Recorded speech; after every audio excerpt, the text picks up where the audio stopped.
Hoje vamos ler em 1 Samuel, capítulo 1, 9 a 20. 1 Samuel, capítulo 1, 9 a 20.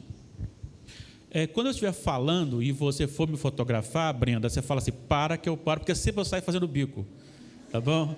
Por gentileza. Oi? Hoje vai ser vídeo? Então tá bom. Eu quero convidar a igreja a se colocar em pé mais uma vez, aqueles que podem, para lermos juntos, numa só voz, esse texto. É um pouquinho longo, mas eu queria que a igreja participasse conosco. 1 Samuel 1, 9 a 20. Leiamos. Após terem comido e bebido em Siló, estando Eli, o sacerdote, assentado numa cadeira junto a um pilar do templo do Senhor, levantou-se Ana e com amargura de alma orou ao Senhor e chorou abundantemente. E fez um voto dizendo: Senhor dos exércitos, se benignamente atentares para a aflição da tua serva e de mim te lembrares e da tua serva te não esqueceres e lhe deres um filho varão, ao Senhor o darei por todos os dias da sua vida e sobre a sua cabeça não passará navalha. Demorando-se ela no orar perante o Senhor, passou Eli a observar-lhe o movimento dos lábios, porquanto Ana só no coração falava. Seus lábios se moviam, porém não se lhe ouvia voz nenhuma. Por isso Eli a teve por embriagada e lhe disse: até quando estarás tu embriagada? Aparta de ti esse vinho. Porém Ana respondeu: não, Senhor meu, eu sou mulher atribulada de espírito, não bebi nem vinho, nem bebida forte, porém venho derramando a minha alma perante o Senhor. Não tenhas, pois, a tua serva por filha de Belial, porque pelo excesso da minha ansiedade e da minha aflição é que tenho falado até agora. Então lhe respondeu Eli: vai-te em paz, e o Deus de Israel te conceda a petição que lhe fizeste. Disse ela: acha a tua serva mercê diante de ti. Assim a mulher se foi seu caminho e comeu, e o seu semblante já não era triste. Levantaram-se de madrugada e adoraram perante o Senhor, e voltaram e chegaram à sua casa a Ramá. Eucana coabitou com Ana, sua mulher, e lembrando-se dela o Senhor, ela concebeu e, passado o devido tempo, teve um filho, a quem chamou Samuel, pois dizia: do Senhor o pedi.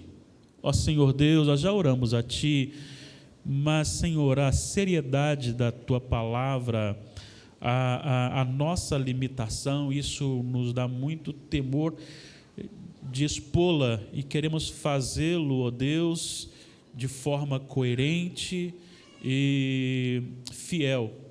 Por isso necessitamos, ó Deus, da Tua bênção de iluminação, não só para aquilo que foi preparado, mas para a ministração.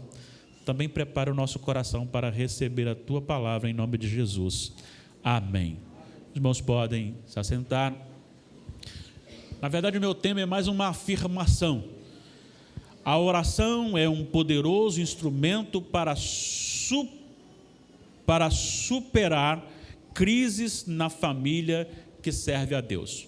Por que eu estou dizendo isso? Eu estou dizendo isso pelo fato de que o nosso tema desta conferência é "Com Jesus somos um lar feliz". E ontem nós tivemos uma boa definição da diferença entre alegria e felicidade. E a felicidade, ela é circunstancial, enquanto que a alegria é um mandamento, é uma posição. E é possível um lar que esteja no Senhor, esteja com o Senhor, esteja vivendo na presença do Senhor, tenha problemas, passe por adversidades? Sim, é possível, mesmo crentes enfrentamos adversidades. E o que devemos fazer então quando este lar que tem Jesus na sua vida, na sua família, entra em crise? Eu queria justamente trabalhar essa questão da oração aqui hoje, e mais uma vez, assim como tem acontecido muito aqui na igreja, e creio em outras também, e aconteceu ontem, é que eu não tinha falado com os irmãos, o William e Natália, sobre a questão do que eu ia tratar aqui, e eles leram, entre alguns textos que foram citados aqui, Romanos, e em Romanos nós encontramos a expressão, na oração,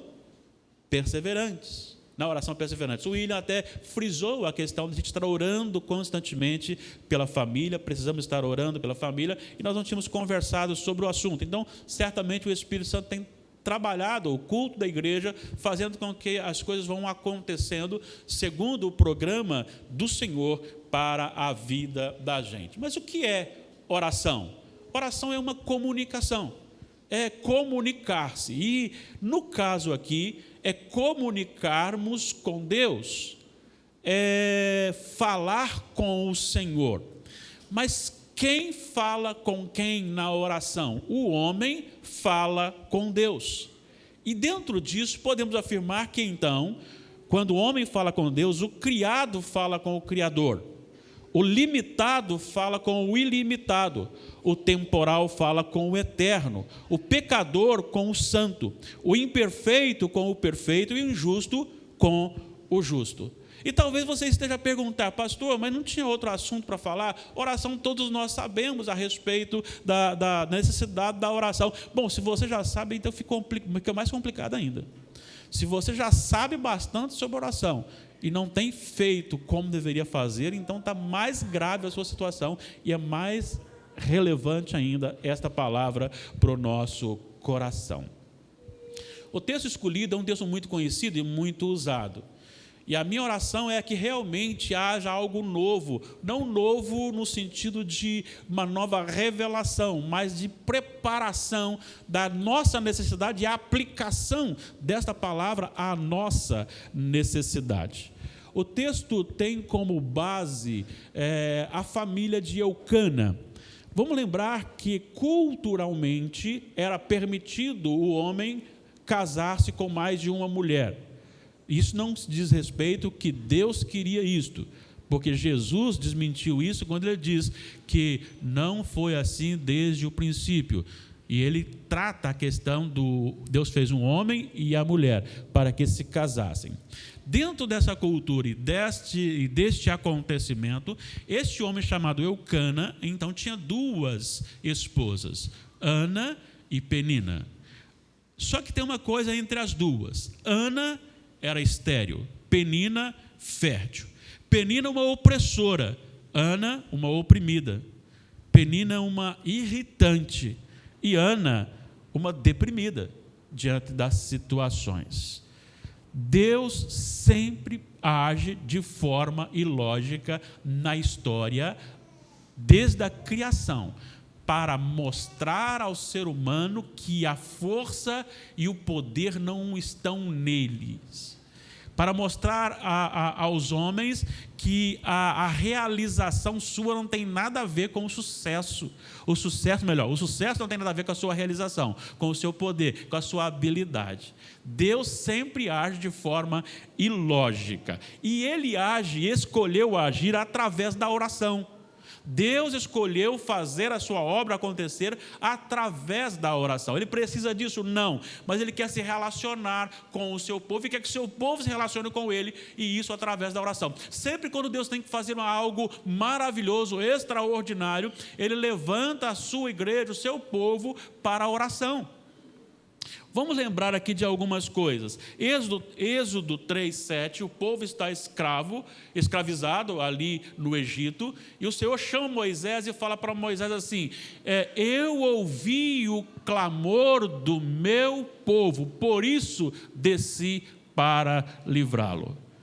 E ele diz: eu ouvi o clamor, a oração, a clamor. Em Jeremias 29, 12 e 13, o Senhor, na boca do profeta, fala assim: orareis naquele dia a mim, e quando vocês me buscarem, me acharão. Eu me deixarei achar. É um incentivo à oração. A oração é algo bíblico e ordenado para a nossa vida. No Novo Testamento, o Senhor Jesus nos ordenou em Mateus 7:7, pedi e dar-se-vos-á, buscai e achareis, batei e abrir-se-vos-á. O que pede recebe, o que busca encontra, e a quem bate abrir-se-lhe-á. Na verdade, esta lógica de escrita, Jesus não está dizendo que são essas ações que devem ser feitas, mas está dizendo o seguinte: que a oração ela deve ser perseverante, ela tem que ter continuidade, ela não pode ser diminuída. Você não pode deixar de orar porque passaram alguns dias e não aconteceu nada. O que ele está dizendo é: continue, insista na oração. Bom, você quer um modelo excelente para a oração? Jesus Cristo. Em Lucas capítulo 6, versículos 12 e 13, o Senhor Jesus, Ele vai escolher os 12 discípulos, aos quais depois os denominou de apóstolos. E Lucas 6:12 diz que, tendo Jesus orado a noite toda, eu ouvi um pregador uma vez falar uma coisa muito interessante, né? Se Jesus orou a noite toda para escolher os seus apóstolos, quem somos nós para orar menos do que isso, para fazer alguma escolha séria na vida? Jesus orou a noite toda para escolher os seus apóstolos. E em Lucas 18, 1 a 8, ele ensina a oração perseverante. Ele diz: você deve orar. Ele conta a parábola do juiz iníquo e diz que aquele juiz atendeu por causa da insistência daquela viúva. Ele diz: e o meu pai não é um juiz iníquo, e ele então lhe responderá quando você buscá-lo em oração. Então a oração é e deve ser lembrada sempre na vida da igreja como algo maravilhoso, necessário, real, de que Deus usa para abrir as comportas dos céus e derramar bênçãos sobre a terra. Agora, pensando um pouquinho sobre a família, a grande questão é, e aí eu olhando para a minha própria vida, o quão pouco nós oramos dentro da nossa casa. Será que nós estávamos cantando aqui, eu estava meditando sobre a minha casa será um lugar de oração. Será que realmente a nossa casa é um lugar de oração? Será que é? E eu quero então, olhando o texto lido aqui, apontar algumas coisas. Primeiro, apontar a questão relacionada ao grave problema. Olha só, se você olhar no primeiro capítulo, a partir do versículo 4, vai dizer que no dia em que Eucana oferecia o seu sacrifício, dava a ele porções deste a Penina, sua mulher, e a todos os seus filhos e filhas. A Ana, porém, dava porção dupla, porque ele a amava, ainda mesmo que o Senhor a houvesse deixado estéril. Olha o versículo 6, a sua rival a provocava excessivamente para irritar, porquanto o Senhor lhe havia cerrado a madre. E assim o fazia ele de ano em ano, e todas as vezes que Ana subia à casa do Senhor, A outra, Penina, a irritava pelo que chorava e não comia. Há um problema gravíssimo de relacionamento aqui, há uma gravidade nesta família, e o primeiro ato que podemos definir aqui é a esterilidade de Ana. Vamos lembrar que o mundo não deve assumir a igreja. Nós não podemos, de forma alguma, nos amoldarmos aos sistemas deste mundo. E o sistema deste mundo é: troque o seu filho por um cachorro. É mais fácil ter um animal do que ter filho. E assim as pessoas vão abandonando a visão de filho, e filho se torna um peso na vida da família. Mas naquele contexto, ela entendendo que Deus ordenou que o filho é uma bênção, ela então tem o anseio, o desejo de ser mãe.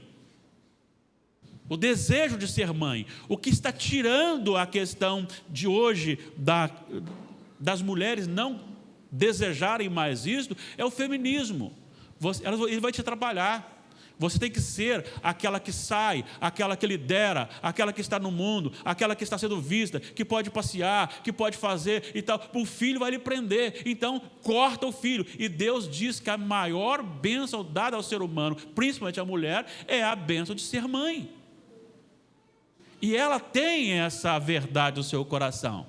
E ela busca isso com ansiedade. É um grande problema para Ana e também para Eucana, porque ela deseja, ela anseia ser mãe. E o segundo problema neste lar que temia a Deus, além deste problema da esterilidade de Ana, havia também ali a provocação da outra, que não só provocava, mas diz o texto que era irritantemente provocativa.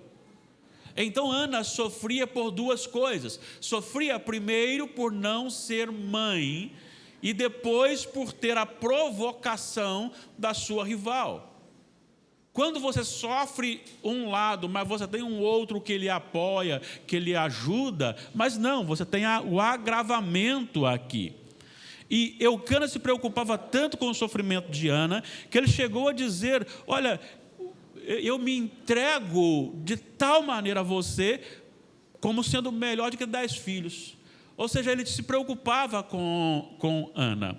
E é neste contexto de sofrimento, de crise nesta família, que Ana começa algumas ações que devem ser destacadas aqui. A primeira é que Ana tomou uma decisão. Olha só o início do versículo 10. 1:10. Levantou-se Ana. Levantou-se Ana. Ana recorreu a quem pode, ao mesmo que criou não só o seu ventre, mas todo o seu corpo.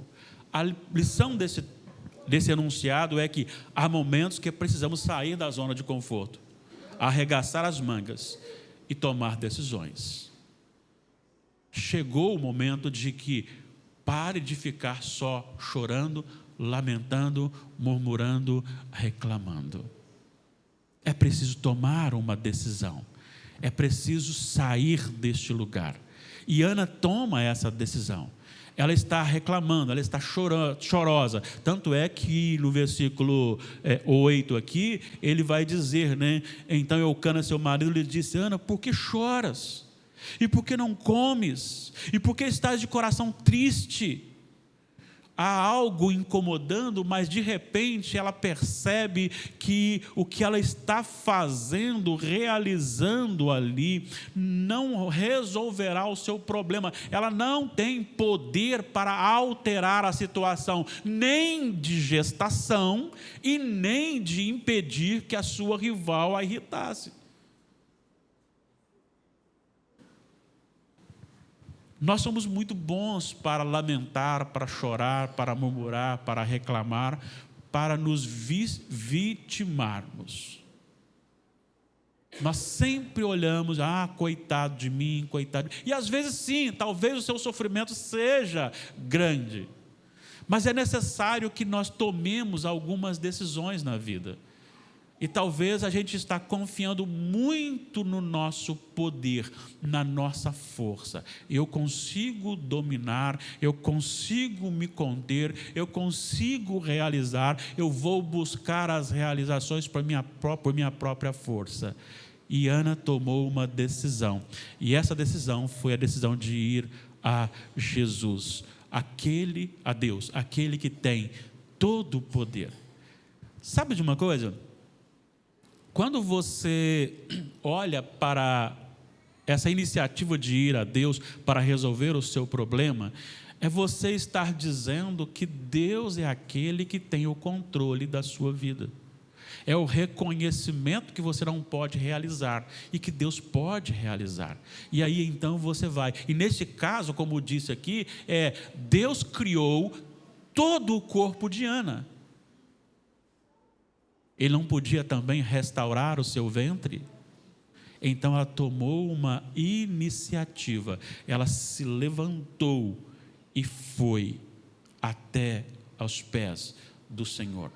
Vamos lembrar que naquele tempo havia altar. Hoje não há mais altar. Hoje há o trono. O altar é lugar de sacrifício. Cristo é o nosso sacrifício perfeito e hoje Ele é o Rei. Então nós podemos ir a Deus diante do trono do Senhor.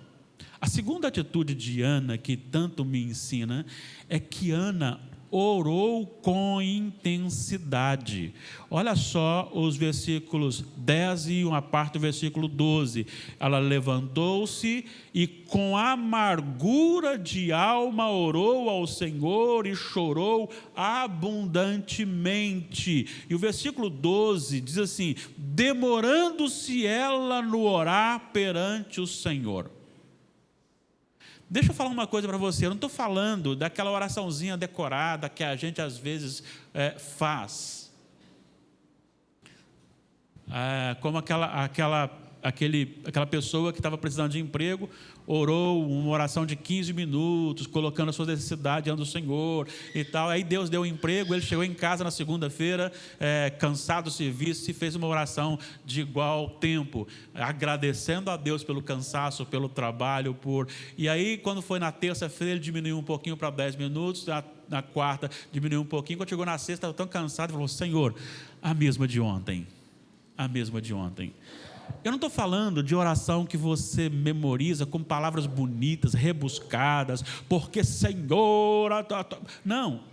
Sabe, as pessoas equivocam-se. Eu estava vendo, e não é que é errado não, mas ontem eu passei em Campo Grande e estava lá uma igreja fazendo um convite muito bonito para o culto da família hoje, dos jovens e adolescentes, todo mundo distribuindo pirulitos, eu ganhei o meu, e convidando as pessoas, e colocaram uma cantora, e a cantora: oh Senhor, oh Senhor. É como se essa entonação fosse chamar mais atenção da voz de Deus, da presença de Deus. Tá, não estou dizendo que também não chame. Eu não estou dizendo que não possa, no sentido de emoção, falar com o Senhor com essa entonação, certo? Mas o que eu estou querendo dizer é que não precisa ser isso, tem que ser o coração. Ana nem falava, ela só mexia os lábios. Mas ali no coração dela havia lágrimas, havia amargura, havia lamento, e ela abre com intensidade diante do Senhor. O problema nosso é que nós não temos nem levado para o Senhor o nosso problema, e nem com intensidade.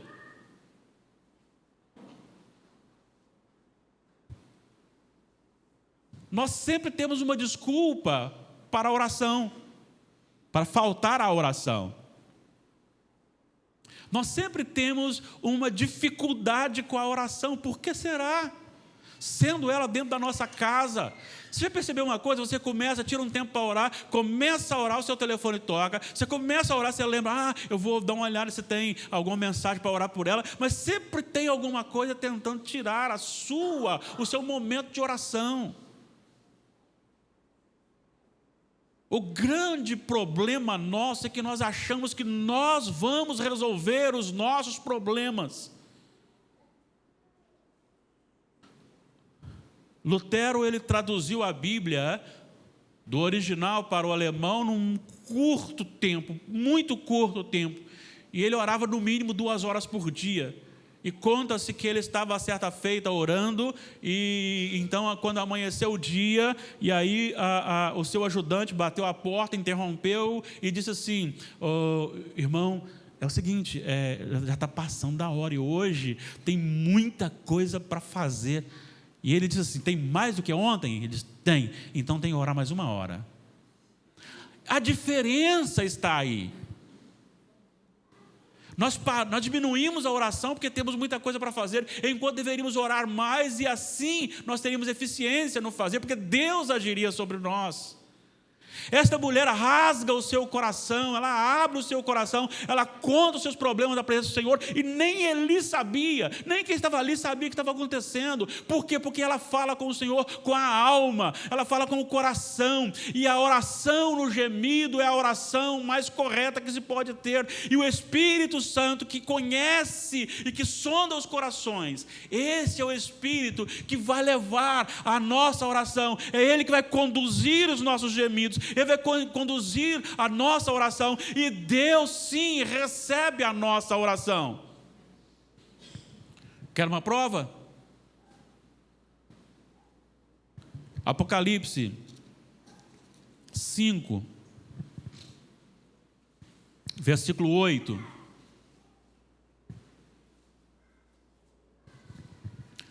Vamos ler juntos? Apocalipse 5, 8. Leamos. E quando tomou o livro, os 4 seres viventes e os 24 anciãos prostraram-se diante do Cordeiro, tendo cada um deles uma harpa e taças de ouro cheias de incenso, que são as orações dos santos. Para onde vai a sua oração que não foi respondida? Lá para o Senhor. Ele não jogou fora, Ele não esqueceu dela no canto, não.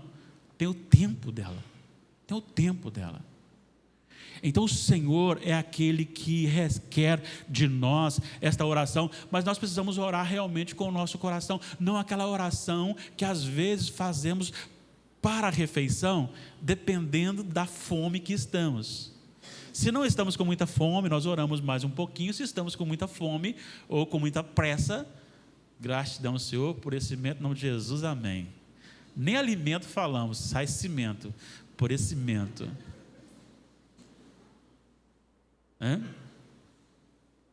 Agora, se eu não estou com muita fome, tudo bem. Agora, é ruim aquele que está com fome pedir um que não está com fome para orar. Mas nós precisamos colocar os nossos problemas, as nossas dificuldades. E sabe o que eu vejo que é o nosso problema hoje aqui, Igreja Presbiteriana Nova Brasília? É que o público da sexta-feira da oração é minúsculo. Alguns não podem, seja para o trabalho, sei disso.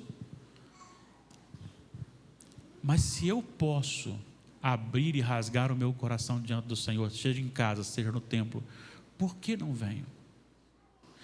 Por quê? Você quer ter uma vida vitoriosa? Coloque todos os seus problemas diante do Senhor em oração. Rasgue o seu coração, fale com Deus, fale da sua dificuldade, fale do seu jeito. Você não precisa falar como aqueles teólogos que falam bonito. Fale o que está no seu coração diante do Senhor. A única exigência é: fale a Deus, Pai, em nome de Jesus. Mas fale com intensidade. Ana orou com intensidade, com amargura de alma, com choro. Ela chorava e ela orava ao Senhor. E aí a nossa lição daqui é: o modo que pedimos evidencia o quanto nós queremos algo.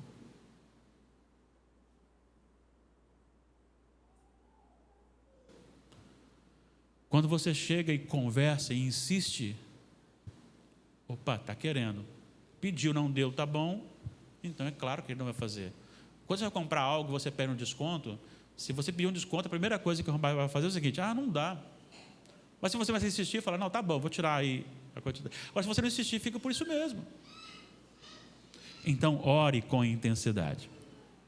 Terceira coisa que está em Ana, que nós precisamos aprender diante das circunstâncias da vida. Ana demonstrou humildade. Humildade. Ela já está apanhando da Penina, ela já está sofrendo pela esterilidade. Ela vai ao Senhor, ela vai com intensidade, e de repente, os versículos 12 a 16, você encontra Eli repreendendo-a, pensando que ela estivesse embriagada. E ela tinha toda a explicação psicológica, inclusive de muitos crentes, para, tem baiana aqui? Rodar a baiana com ela, com ele. Você sabe alguma coisa do que eu estou passando porventura? Você sabe o que eu tenho sofrido na minha casa? Você sabe o que Deus tem feito comigo? Você está aqui, sentadinho, está gordinho, está sendo alimentado com as ofertas, mas eu não. Deus te deu filhos, rebeldes, mas Deus deu filhos.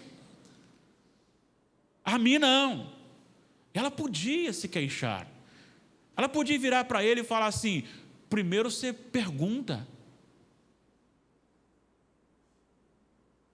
Nós temos uma mania de não deixar a coisa acontecer, né? Gostamos de interromper antes. E se ele tivesse chegado: o que está acontecendo? Pelo bafo ele saberia: está bêbada, ok. Mas não é o caso.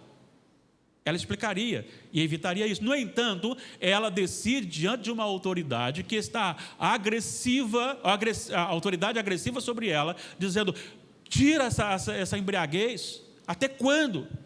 E ela se vira gentilmente e responde a partir do versículo 15: não, Senhor. Talvez se fosse hoje, falaria: que isso, velho? Sabe alguma coisa? Esqueceu-se que agora nós estamos empoderadas? Quem é você, seu machista? Mas ela disse: não, Senhor meu. E ela vai dizer: sua mulher atribulada, tal. Quando chega no 16, ela fala assim: não tenhas, pois, a tua serva por filha de Belial. Ou seja, do mal, que submete a Satanás, que obedece às forças do mal. É pelo excesso da minha ansiedade, da minha aflição, é que tenho falado até agora. A humildade é um meio maravilhoso de lidar com a situação. E a lição é: os que se humilham diante das pessoas são honradas por Deus. A humildade é algo que sumiu. Nós não somos nem um pouco humildes. Nós não aceitamos, nós não gostamos que ninguém exerça qualquer autoridade sobre nós e que nos rebaixe. Nós gostamos de aparecer, nós gostamos de impor, nós gostamos de brigar para mostrar quem somos nós. E diante dessa situação, ela se demonstra uma serva fiel a Deus. Uma serva fiel a Deus. E ela se coloca com humildade perante o Senhor. E o Senhor, Ele odeia os orgulhosos, mas o Senhor ama os humildes. O Senhor está presente e conduz aqueles que se humilham. E ela diz: eu não sou essa que está pensando, pelo contrário, eu estou sofrendo. Por isso estou aqui, meu Senhor. Nós não gostamos de compartilhar os nossos problemas com os outros, porque não queremos nos humilhar perante os outros. Nós não gostamos de contar os nossos problemas, porque nós não gostamos que as pessoas tomem conta do nosso fracasso, conhecimento do nosso fracasso, do nosso limite. Não se esqueça: você não é nada, eu não sou nada, nós não somos nada. E quando você se humilha, Deus te exalta. Quarta atitude de Ana. Ana orou com fé.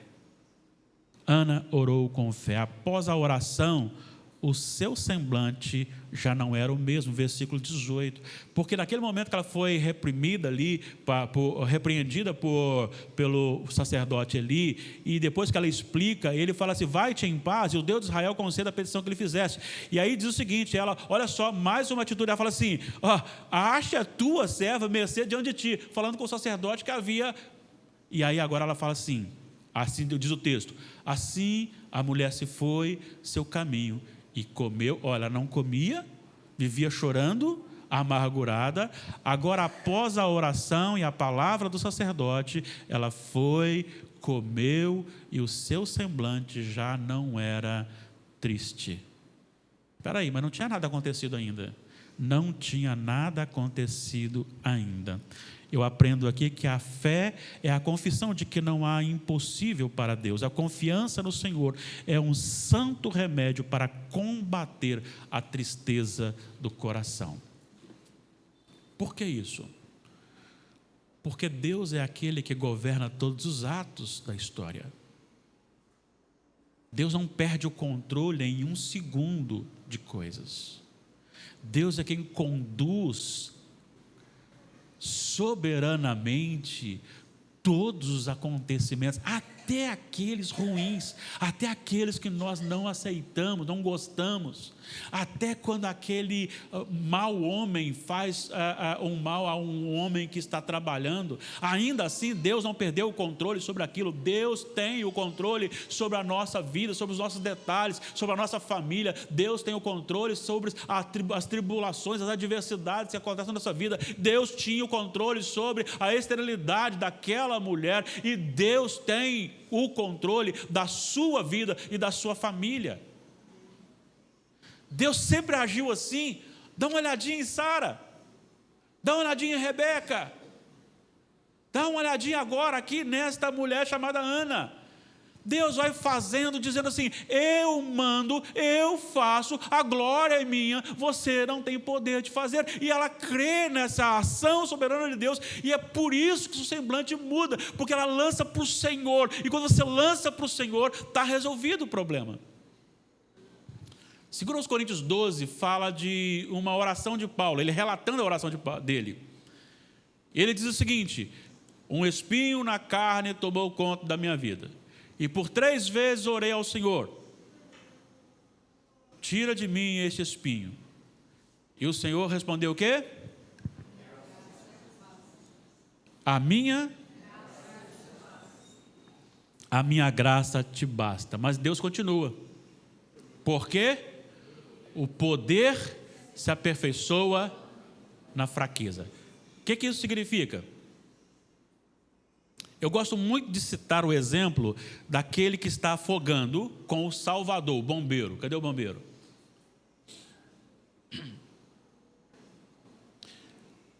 Se quem está afogando, é claro que ele não vai ter, mas se ele tivesse a ciência do que fazer, seria muito mais fácil para o salvador tirá-lo.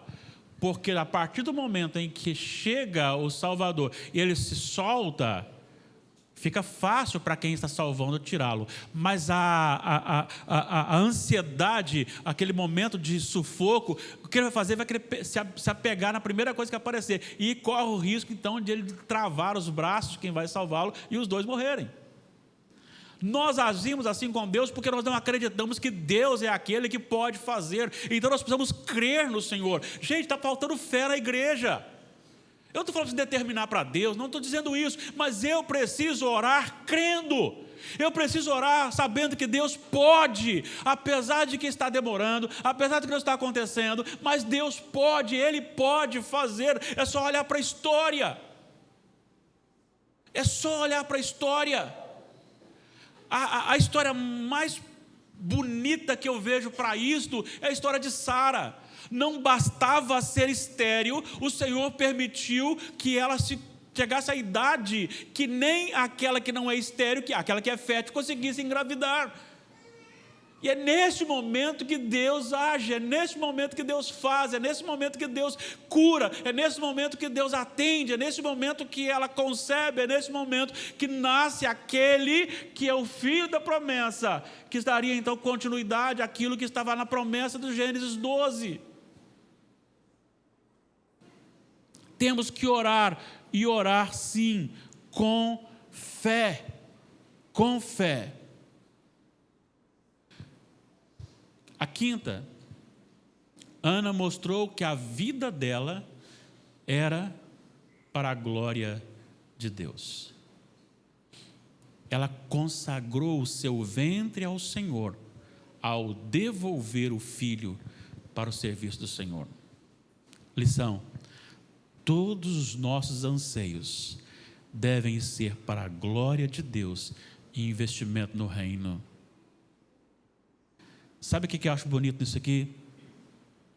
É que ela entende que o que ela está pedindo não é para ela, é para Deus. Ela entende aqui que não é um benefício pessoal, porque pensa comigo, ela está sendo machucada, ela está sendo magoada, ela está sendo jogada para baixo pela sua concorrente,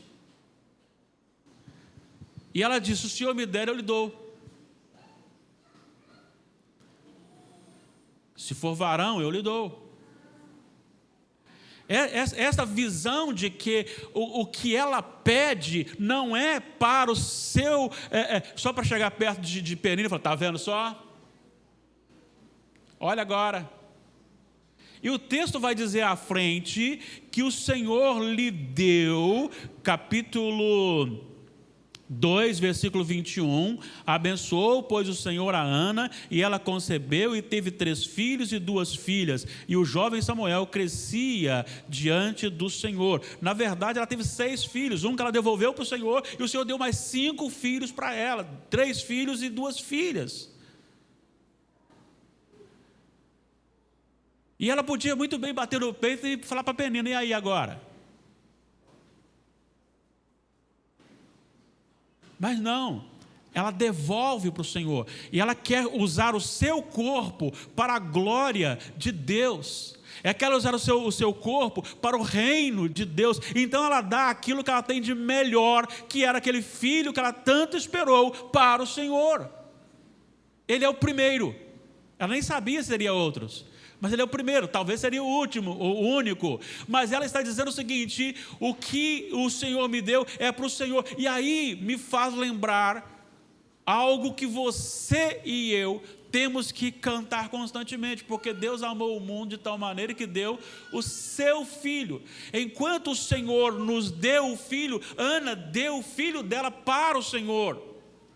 E aí há uma preocupação muito grande de formar nossos filhos para a sociedade, formar nossos filhos para serem valentes, formar nossos filhos para serem... Esquecemos que nossos filhos, embora sejam formados aqui na terra, talvez para exercerem profissões aqui na terra, mas eles são do Senhor. Então ela consagra a sua vida, consagra o seu problema, consagra o seu ventre ao Senhor. E talvez nós não tenhamos recebido resoluções de problema na nossa vida, porque nós estamos pensando em nós mesmos. Como resolver tudo isso? Ela consagrou, ela ofereceu ao Senhor. Então ela nos mostra que a vida dela, o corpo dela, não era dela, meu corpo, minhas regras, mas era: o meu corpo pertence ao Senhor, regras do Senhor e para a glória do Senhor. Eu quero fazer algumas aplicações aqui.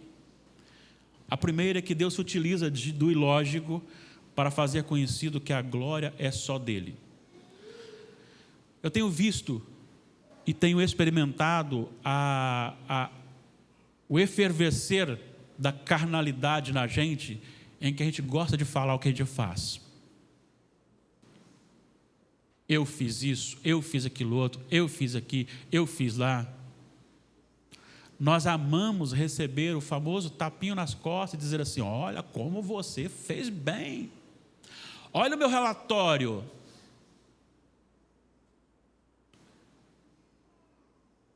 Olha o meu relatório. Talvez os problemas da nossa família, embora sejamos crentes, não estão sendo resolvidos, porque nós estamos em muito momento buscando a glória para nós mesmos. Ao invés de você falar assim, observaste a minha família, deixa Deus dizer para Satanás, observaste o meu servo? Talvez você está passando por problemas, eu não sei, eu não conheço, não sei qual é a sua dificuldade, eu não sei o que está passando, mas tem algo que você quer para a sua família que não está acontecendo, seja na área da enfermidade, do corpo físico, seja na questão do espiritual, mas eu quero dizer para você, pare de pensar que você vai poder fazer alguma coisa. Creia que o Senhor é aquele que age no ilógico, no momento que você menos esperar, Ele agirá, Ele fará, Ele fará. Então eu vou para a segunda aplicação. Não há batalha perdida quando se luta de joelhos diante do trono do Todo-Poderoso. Eu tenho falado isso sempre. Eu criei que o Senhor curaria o meu irmão até no dia que ele morreu. E o Senhor o curou de forma diferente. Não do que eu queria, mas foi melhor, perfeito. Mas eu criei sim, porque Deus pode fazer. Não há nada que Deus não possa fazer.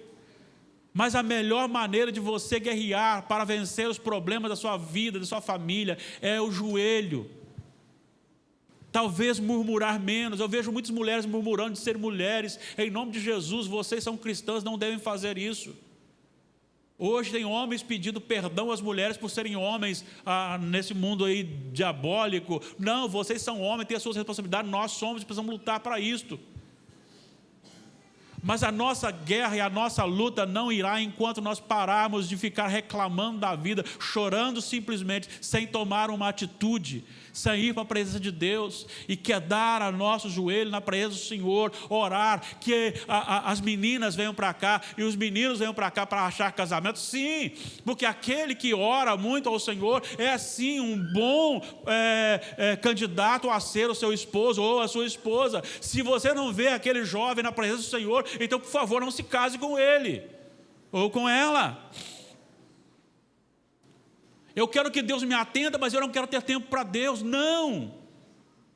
Eu preciso ter tempo para o Senhor, porque quando eu me prostro diante do Senhor, Ele começa a agir soberanamente, sobrenaturalmente, e Ele pode restaurar a sua família. Talvez você esteja com um problema que você acha, não se converte mais, não pode ser resolvido aqui. Talvez é um problema conjugal, talvez é um problema paternal, talvez é um problema fraternal de irmãos, talvez tenha alguma coisa na sua vida e você está lutando, e chega perto do sonildo e fala daquela pessoa, e chega perto do outro, reclama daquela pessoa, chega perto do outro, sempre se justificando e falando mal do outro. Não, se tem alguém lhe oprimindo, se tem alguém fazendo mal, pare de comentar com os outros e vai para o joelho, porque aquele que guerreia de joelho, ele não perde a sua batalha.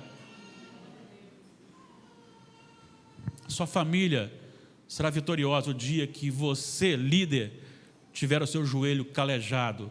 Você, esposa, submissa e companheira idônea, tiver o seu joelho calejado, que a sua família for para o joelho, presença do Senhor. Terceira aplicação, a restauração, a cura e a vida estão sob o domínio do Senhor. Eu preciso crer nisso. Eu preciso crer nisso. É Ele que pode. Ele não vai agir fora de hora. Não tente dar um jeitinho como Sara e Abraão tentaram. Não tente resolver as coisinhas no jeitinho brasileiro ou abraâmico